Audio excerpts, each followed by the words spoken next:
E aí pessoal, eu sou o Diego do canal Mangás e Mais e hoje trago para vocês mais um vídeo de review, desta vez falando de um mangá, uma obra prima eu diria, O Livro dos Insetos Humanos do mestre Osamu Tezuka. E a menos que a minha mente esteja me enganando, eu não me recordo de durante a minha infância e a minha adolescência ter lido qualquer material do Tezuka, então oficialmente diremos assim, é com algum embaraço que eu confesso que este aqui é o primeiro trabalho, a primeira obra do mestre Tezuka e eu faço a leitura. Bom, este material aqui foi publicado originalmente pela Play Comic durante os anos de 1970 e 1971 e neste formato aqui de volume único no ano de 2012 e ele é classificado como um seinen, ou seja, um material voltado para o público adulto masculino. Em 2022, a editora Darkside trouxe este material para o Brasil com preço de capa de R$ 89,90 e eu, como um bom colecionador, ciente das minhas limitações, aguardei algum tempo para fazer a aquisição desse material com um preço mais acessível. É por isso que dificilmente nós temos a review de algum lançamento aqui no canal, justamente por causa dessa limitação orçamentária. E esta versão nacional vem em capa dura, o miolo é em papel offset nas medidas 13 por 26 centímetros e conta com 384 páginas. Mas antes de continuarmos, deixe o seu like se você gosta do nosso conteúdo, compartilhe este vídeo com seus amigos, inscreva-se se você ainda não é inscrito e se quiser contribuir, você pode se tornar membro do canal, apoiar-nos por apenas R$ 1,99 por mês. E agora sim, se você quer saber mais sobre os personagens, a história sem spoilers e a arte deste material, fica comigo que eu mostrarei para vocês.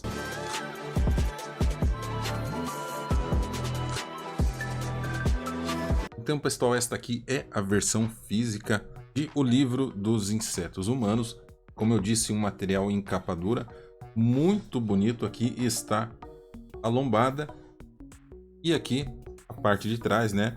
A contracapa desse material muito bonito, repito, da Darkside. Aliás, por enquanto este aqui é o único quadrinho que eu tenho da Darkside, né? Preciso diversificar um pouco mais as obras que eu possuo aqui. Então aqui nós temos a guarda no material, lembrando como é um mangá, né?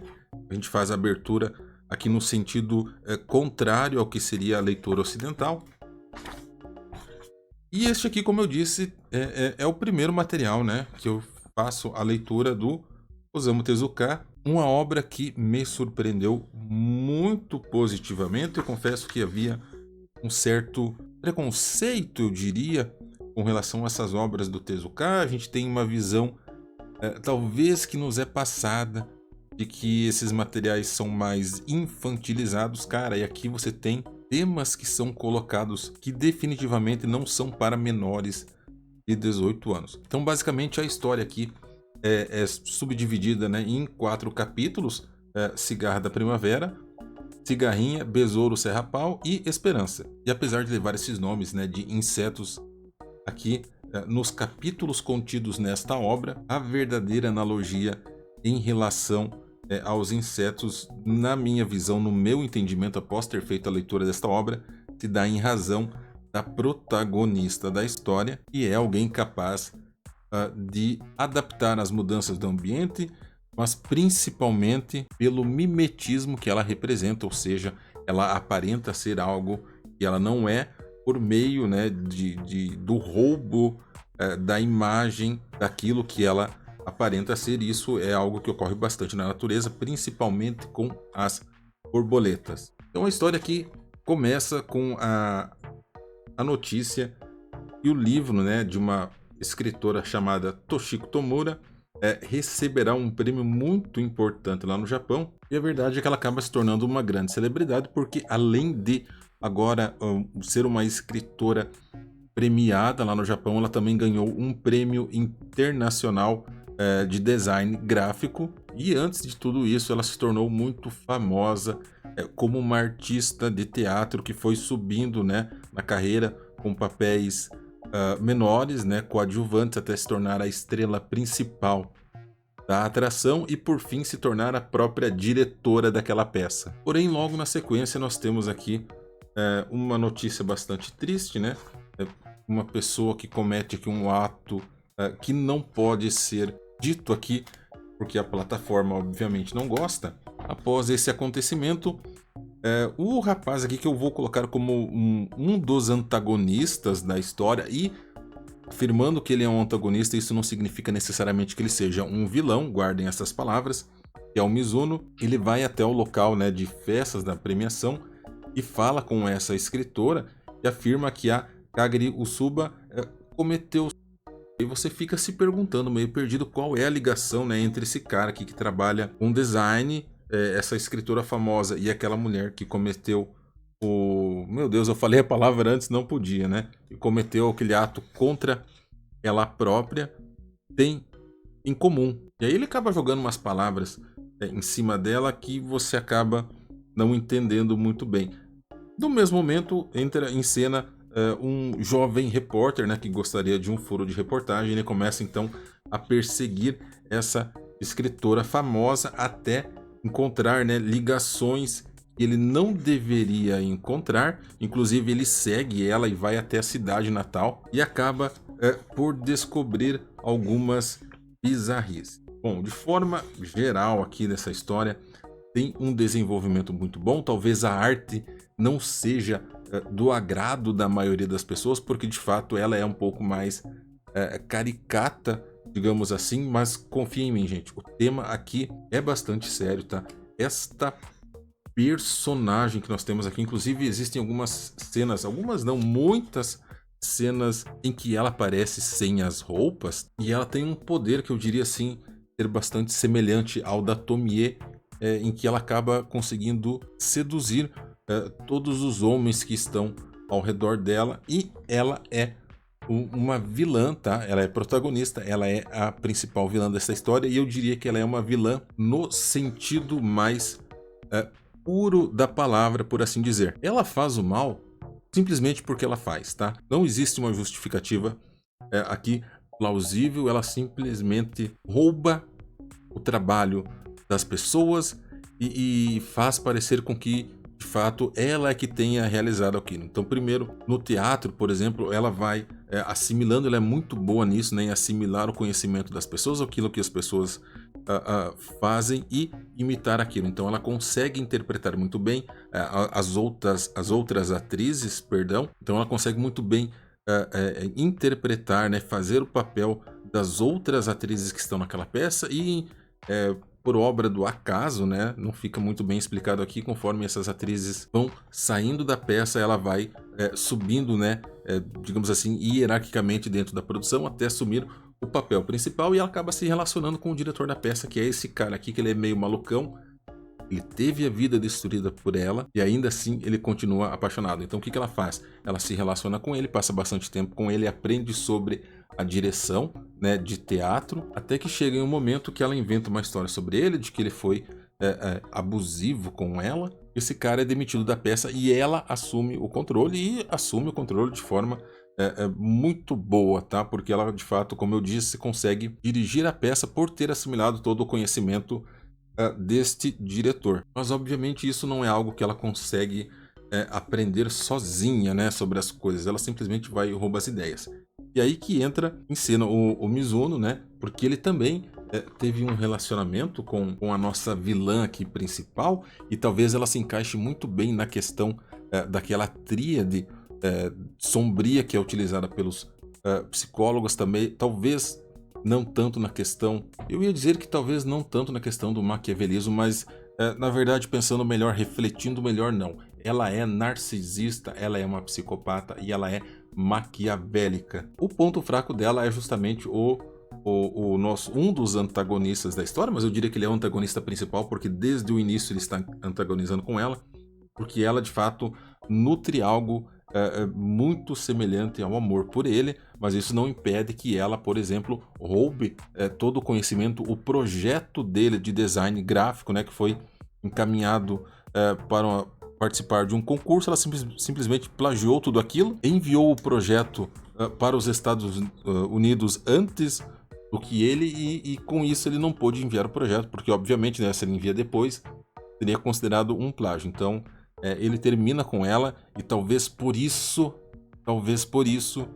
ela tenha esse sentimento que seja bastante parecido com amor, porque ela não aceita perder, e neste caso ela foi descartada por ele, né?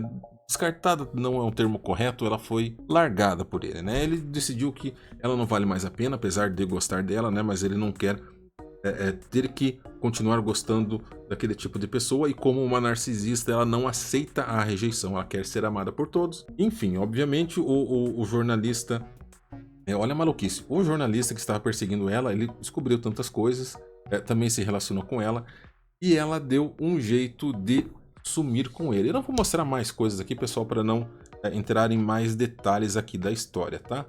Mas ela, para vocês terem uma noção, gente, ela consegue dar cabo de assassinos, ela se envolve com uma organização terrorista e atrapalha os planos dessa organização de certa forma aí, e mais pro final dessa obra ela acaba se envolvendo com um grande empresário, e aí ela se envolve porque ele usa ela, né, como se fosse um objeto, e ela, como uma narcisista, não aceita isso e vai atrás dele, e acaba até se casando com ele. Mas aí tem todo um desenvolvimento, né? Esse casamento é um casamento por interesse, eles fazem uma aposta, e esta história aqui, ela é absurda no bom sentido, porque consegue, de certa forma, retratar aqui aquilo que nós temos visto pouco, né? Tanto na literatura quanto no cinema. Não tem aquele vilão raiz de verdade, né? Que faz o mal por ser mal.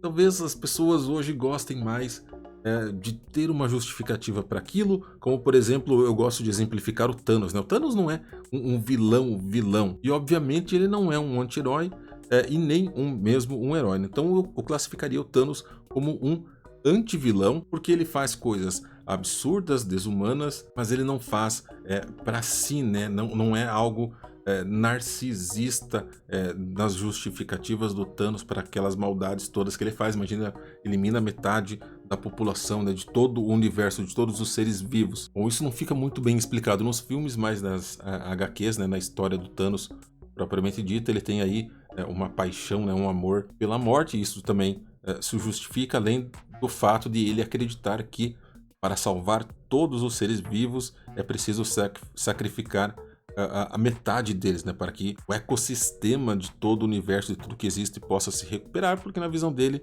está superpovoado.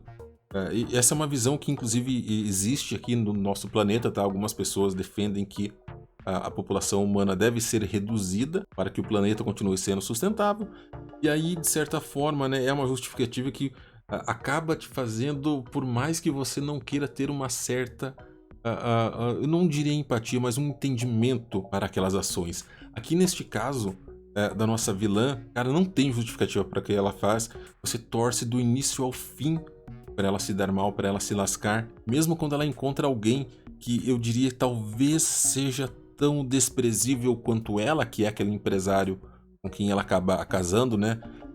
Na parte final dessa história, ainda assim você acaba torcendo por ela, mesmo que você balance, porque o cara, obviamente, também é um vilão, de certa forma, né? Mas ela consegue ser pior do que ele. Então eu diria que os personagens contidos aqui são sensacionais, você consegue entender a motivação deles. E no caso dela aqui, a motivação dela simplesmente é a maldade, e está ali entrelaçado, né, justificado entre a questão, repito, do narcisismo, da psicopatia e do maquiavelismo que ela carrega em si. A história também é muito boa, muito bem construída pelo Osamu Tezuka. Obviamente ela não tem um início, meio e fim linear, né? Você já começa com a história em movimento, mas existem momentos aí, alguns flashbacks que são bem colocados pelo autor, não vem com aquela justificativa de simplesmente você recorrer ao flashback porque algo ficou muito confuso, algo não ficou bem explicado. Não, o flashback faz todo sentido aqui dentro para explicar melhor e de forma mais profunda,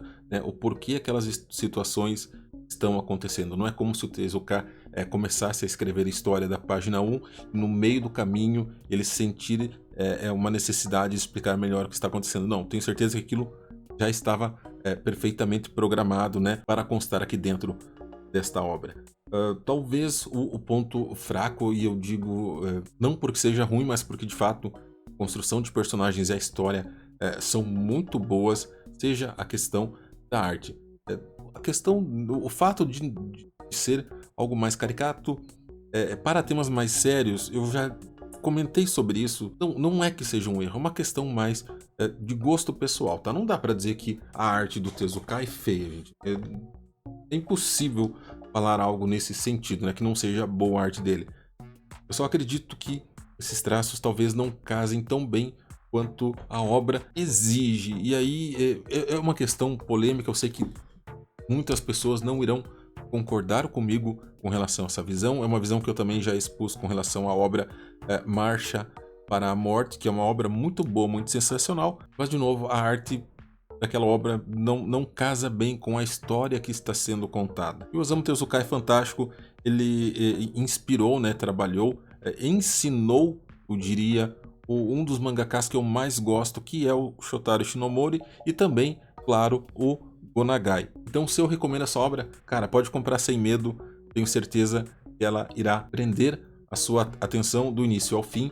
É aquele tipo de conteúdo que você fica torcendo o tempo todo pro vilão se dar mal. Se for para dar uma nota geral deste material aqui, eu daria um 8, tá? Se fosse considerar a edição física mesmo, poderia subir até para um 8,5, mas como eu estou avaliando apenas a questão do conteúdo, né, da história, da arte dos personagens, fica com um 8 mesmo. Se você me acompanhou até o final desse vídeo, meu muitíssimo obrigado a você. Eu sou o Diego, do canal Mangás e Mais.